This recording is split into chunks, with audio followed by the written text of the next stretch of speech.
প্রার্থনা করতে হবে যাতে আমাদের সকল ভালোবাসা তার চরণেই থাকে। আকুল প্রার্থনার পর ঈশ্বরের কৃপায় হৃদয়ে তার মহিমা উপলব্ধ হলে অন্তর অকৃত্রিম আনন্দে পরিপূর্ণ হয়।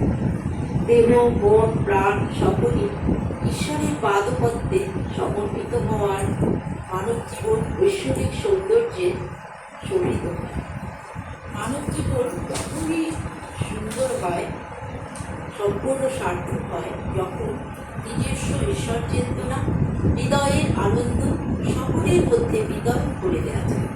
তাই আজকের আনন্দ সন্ধ্যায় সে পরম করুণাময়ের চরণে প্রার্থনা করি তার কৃপায় যেন সমগ্র বিশ্ববাসী স্বদেশ শোক পরিতাপ পতিত হয়ে জগতের শান্তি সুধা বর্ষিত।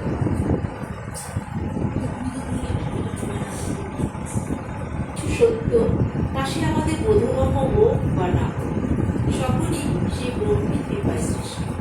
তাই তার নিকট প্রার্থনা করতে হবে যাতে আমাদের সকল ভালোবাসা তার জন্যই থাকে। বহির্জগতের সম্পদে নয়, আমাদের জীবনপাত্র যেন পরিপূর্ণ হয় ঈশ্বরের কৃপা দ্বারা।